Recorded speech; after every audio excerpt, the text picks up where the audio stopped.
I'm looking at the design on the inside and I'm like, I think this is meant to be reversible. So boom, I take it apart, reverse it, put it back together, and there goes Stash's signature from end to end, wraps all around the box. It's sick, like a piece of art.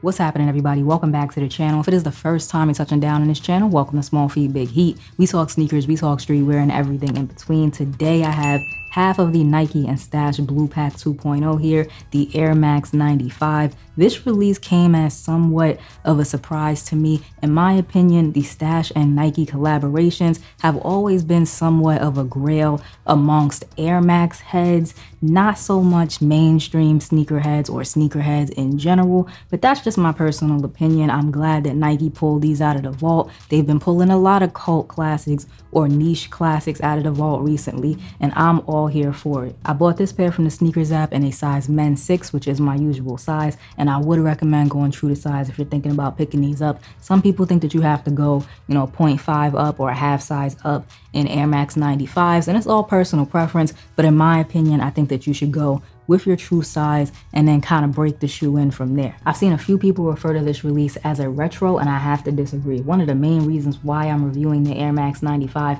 separately from the Air Force Ones in the pack is because the 2006 95s and this 2024 pair look nothing alike. Stash himself describes it best on the Blue is Back website, where he says it is a continuation of the design language from the original 2006 Blue Pack. All of the same elements are here, it's just the execution this time around is very different. Stash wanted to create a very durable, weather-resistant pair of Air Max 95s that would suit the lifestyle of an artist or a graffiti artist in his case.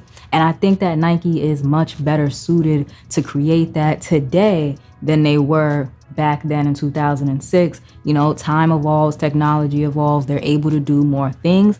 And so he was able to kind of go back and bring his original vision to life this time around. And I think that's dope. I mean, how many people are ever going to get the chance to collab with Nike one time, let alone as many times as Stash has done it, and then to, bring one of your original creations back around and kind of give it the life that you intended for it to have the first time? That's very cool. There's still a lot of suede on the upper like the 2006 pair, but this pair also has the addition of a tumbled leather, rubber, and a diamond ripstop. Now, I don't know about y'all, but sometimes like little facts like that, I just get fixated on them. So I needed to know what the difference was between diamond ripstop and regular ripstop. So I looked it up. And it said that diamond ripstop obviously gets its name because of the little diamond patterns in the material, but also it is supposed to be more durable than regular ripstop. Now, obviously, I've never really been in a position to test that, but that's what's said about the two materials. A change in materials usually means a change in color. So there are some switch ups to the upper, the gradient on the upper.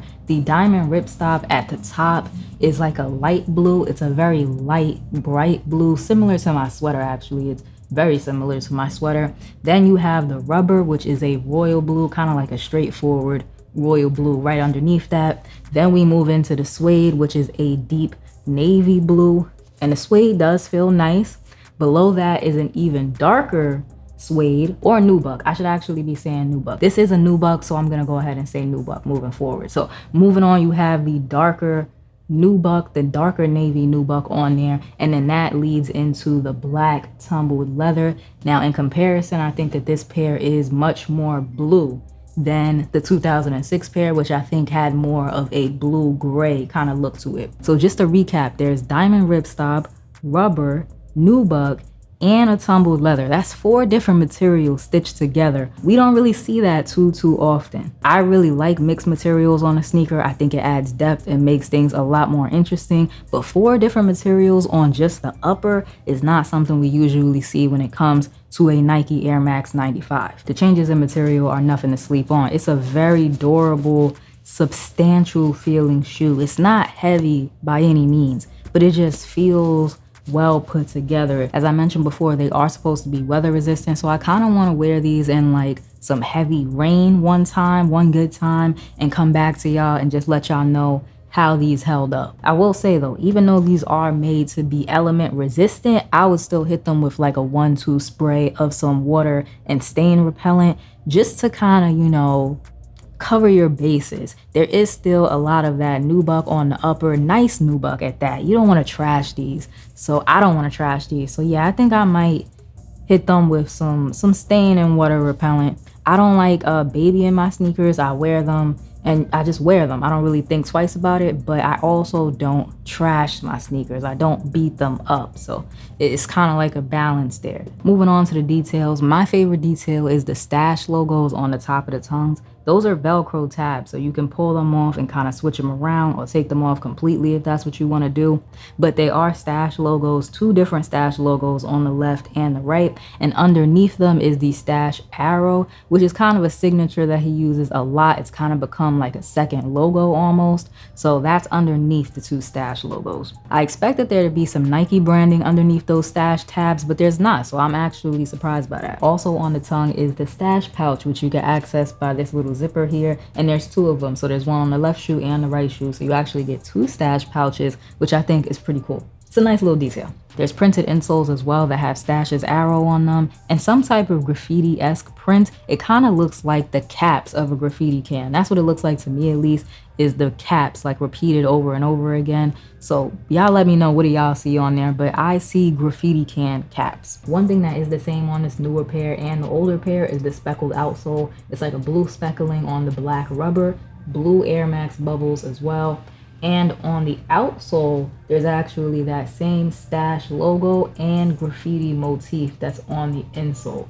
So that's pretty dope. No PSI on this Air Max. Nike did include extra laces. I always love extra laces. It's the speckled black pair. Those might be 3M hits. I'm not sure. There are 3M hits in the sneaker. I'll talk about those in a second, but it's speckled black laces, which I already know are gonna look sick inside the sneaker. Those 3M accents that I just mentioned, they're on the back of the shoe where the Nike branding is and on the tongue of the shoe. So if you are doing some type of activities where you're running around at night, I don't know, doing graffiti or anything else, and the light hits these just right, that is gonna look pretty cool. Final thoughts, I don't think that a 1-to-1 retro was needed for these sneakers. I know there's a lot of diehard fans of the original blue pack out there, very, you know, niche Air Max collectors, or just people who were very sentimental about the original blue pack, and I understand the sentiment, trust me, I get it. But I don't think that a 1-to-1 retro was necessary this time, because he got a chance to breathe a new life into something that he's already done. And as an artist, I think asking him to just rinse and repeat would have been a little redundant and boring. So the fact that he got to switch it up, I like that way more than just giving us the exact same shoe over again. I also don't have a lot of blue sneakers in my collection. I'm very, very picky about blue.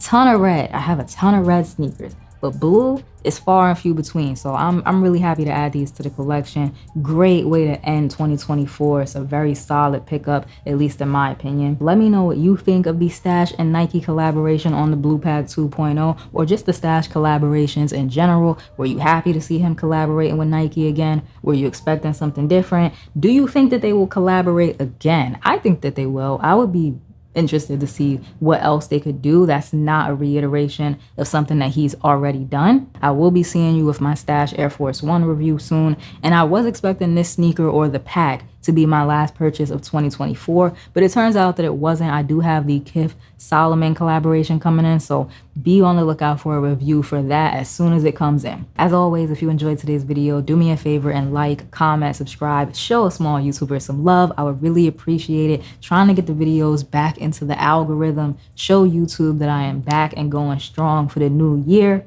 I appreciate y'all for rocking with me, everything that y'all have done to get me to this point. But I want to grow, I want to expand the channel, and I want y'all to come along with me. So I will see y'all in the next one.